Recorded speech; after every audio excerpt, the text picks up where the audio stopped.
अभ्यास, अभ्यास, गलत अभ्यास या अच्छा अभ्यास। देखो आप गलत अभ्यास में पड़ गए, इसलिए हम प्राय चीख चीख के और जी कई। वो इसलिए पढ़ा कि उन्होंने बोला हड्डी सीधी ने जीव का कोई दिनचर्या नहीं है, पढ़ाई भी छोड़ दी और आत्महत्या करने का मन होता है, जैसे आप कहते हाँ हैं हमारे जी बिल्कुल लक्ष्य। बिल्कुल। जय श्री राधा महाराज जी। महाराज जी, इस बच्चे की मैं माता जी हूँ। इसके पिताजी नहीं है पिछले 4 साल से। तो ये बच्चा, इसका इलाज भी चल रहा है दिल्ली एम्स से। तो डॉक्टर्स ने मना कर दिया कि हमारे पास ट्रीटमेंट नहीं बचा है। वो इसको करंट के ऑर्डर्स कर दिए थे। ये बातें तो हम चीख चीख के पहले से बोल रहे हैं, जबकि हम तो भगवत मार्ग के पति की इस गंदी वार्ता को क्यों हम सुने, क्यों बोले। पर हमें लगता है हमारी नई पीढ़ी जो है इस गंदे आचरणों में ऐसे पहुंचती जा रही। आप सच्ची मानिए, यदि आप हस्तमैथुन करेंगे नई अवस्था में, तो ब्याह होने के बाद आप गृहस्थी लायक नहीं रहेंगे, संतान उत्पन्न करने लायक नहीं रहेंगे, आपकी क्षमता नहीं रहेगी। अब देखो कह रहे हैं ना, बिना किसी कारण के वीरपात हो। महाराज जी, हाँ, बिना बात के डर लगता है, घबराहट। बच्चा सारा खेल उसी का है। जब वीर है वो बल है, वो क्षीण हो गया तो मतलब हम जब जैसे सत्संग में बोलते हैं तुम्हारी कमर दर्द करेगी, तुम्हें चक्कर आएगा, तुम्हें घबराहट पैदा हो जाएगी, कोई कार्य करने की इच्छा नहीं होगी, तुम्हारे जरा सी बात सोच करके तुम घबरा जाओगे कई तरह, और लघु शंका को बैठोगे, जरा सा स्पर्श करोगे वीर निकल जाएगा, आपकी दुर्गति हो जाएगी। तो हम ऐसे थोड़ी बोल रहे हैं।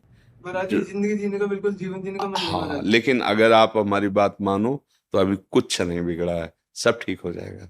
आप अच्छे आदमी बन सकते हो, आप स्वस्थ बन सकते हो, क्योंकि अभी आप में इतना आत्मबल है कि अपनी कमी को समाज में कह दिया। देखो अगर बहुत वैसे सोचो ना तो हिम्मत नहीं पड़ेगी ये बात कहने, क्योंकि गंदा आचरण है ना। लेकिन तुम्हारे अंदर अभी आत्मबल है, तुम अभी सुधर सकते हो।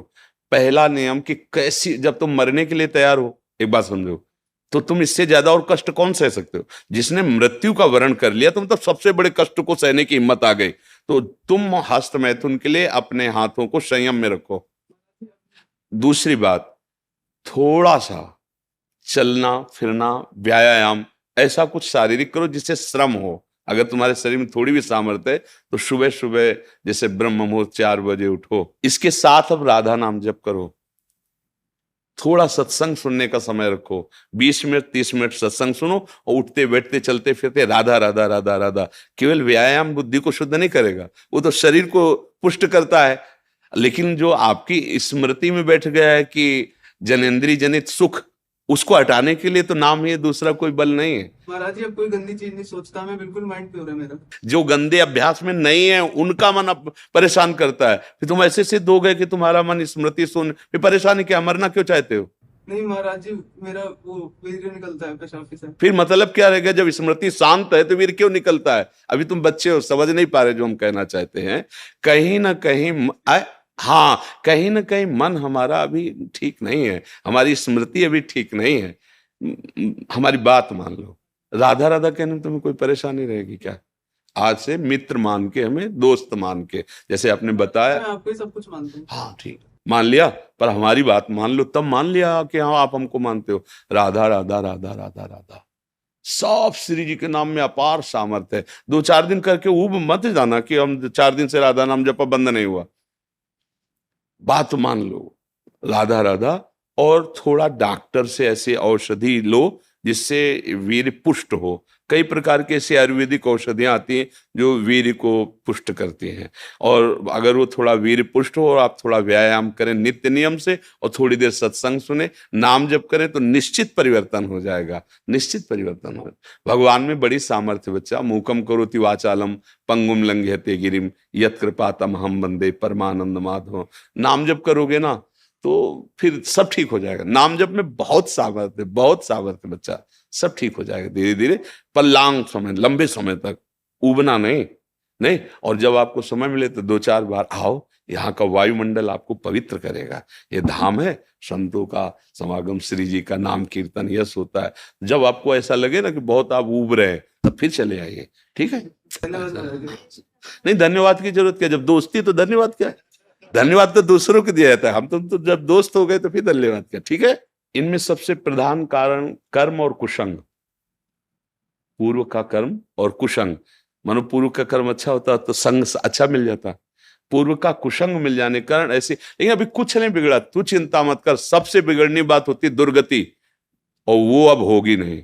मेरी बात याद कर लो, तुम हमारे सामने आ गए हो, हमने कहा तुम राधा जपो, वृंदावन आ गए हो, तो फाइनल वाली किताब जो जांची जाएगी ना तो नंबर अच्छे आएंगे, चाहे तुम बिल्कुल पढ़ो मत। अच्छा, आखिरी बनना ही तो सब बनना होता है, हम उसी बनाने के लिए बैठे हुए हैं। जब हमने कहा कि आप हमारे दोस्त हैं, हमने कहा आप राधा नाम जप कीजिए, तो आप फाइनल के लिए बिल्कुल प्रसन्न हो जाइए। बीच में तो हमारी भी किडनी फेल, बच्चा दोनों किडनी फेल है, अभी थोड़ी देर बाद जाएंगे, डायलिसिस होगा, क्या क्या हालतें होती है तुम्हें, अब उसके विषय में क्या बताएं। लेकिन देखो आपके सामने हम ऐसे बैठे, क्योंकि नाम है, हमारी श्री जी हैं, ठाकुर जी। अब हमें कोई चिंता नहीं, कोई शोक नहीं, नहीं तो अभी डिप्रेशन में पहुंच जाए। लेकिन आपको कष्ट का लग रहा है, कहीं कष्ट आपको झलक रहा है कि हम डिप्रेशन में, हम परेशान हैं, हम दुखी हैं, बस एक वो है, लाडली जी के चरणों का भरोसा, इसलिए ऐसा। और आप सावधान होकर आप भी नाम जप कीजिए। और अधर्म के द्वारा किसी भी धन को, देखो मतलब थोड़ा सा एक कड़वी बात है, जब हम अधर्म जानते हुए धन स्वीकार करते हैं तो वो हमको ऐसे कष्ट देता है जिसका हम निराकरण नहीं कर सकते। इसलिए धर्म से नमक रोटी खाओगे, तुम्हारे बच्चे स्वस्थ रहेंगे, तुम्हारे बच्चे बुद्धिमान बनेंगे, तुम्हें सुख मिलेगा। और कहीं अगर हमसे अधर्म आचरण हो गया तो फिर हमको हमारे ऐसी जगह चोट पहुंचाई जाएगी।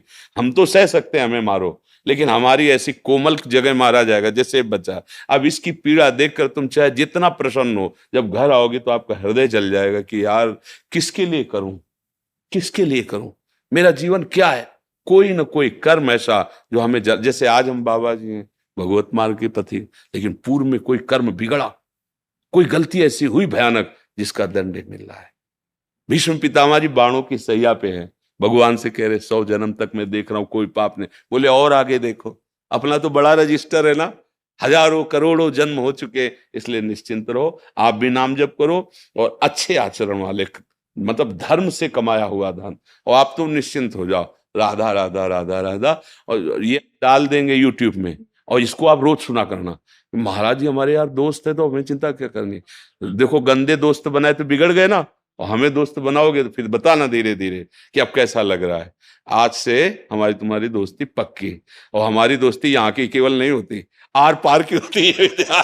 आर पार की, अगर कह दिया तो भगवान अपनो परण विसार, भगत को पूरो परण निभाओ।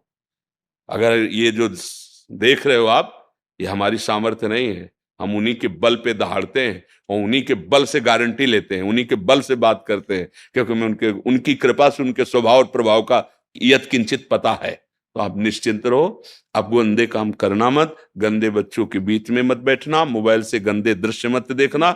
हाँ बिल्कुल, तो अब तुम धीरे धीरे ठीक महाराज हो। जी बच्चे ने पढ़ाई छोड़ दी। महाराज जी 2 साल हो गए। अब तो जीवन बचाने की बात सोचो, पढ़ाई और लिखाई तो आप सोचो, पहले वो स्वस्थ हो, अब उसका जीना पहले ठीक हो, पहले जीवन उसका अब तो आप देख रहे हो ना, अगर ज्यादा विक्षिप्तता पहुंच जाएगी तो ना वो आपके संभाले संभलेगा, ना किसी के संभाले संभलेगा। क्योंकि स्थिति जिसे नाजुक अवस्था कहते हैं ना, अब वो जब यहां से बिगड़ जाता है फिर संभलना मुश्किल होता है। अब वो यहां से बिगड़ रहा है, हमें यहां से संभालना है, सबसे पहले उसे संभालना है, सबसे पहले उसको जीवन को संभालना है। जरूरी थोड़ी कि पढ़े लिख करके वो इंजीनियर बने, अगर आपके पास अर्थ आ जाएगा आप छोटी सी दुकान खोल देगी, जीवन जीना सीख जाएगा, कम से कम जीना तो सीख जाए। तो अभी तो स्थिति उसको संभालने की है जी।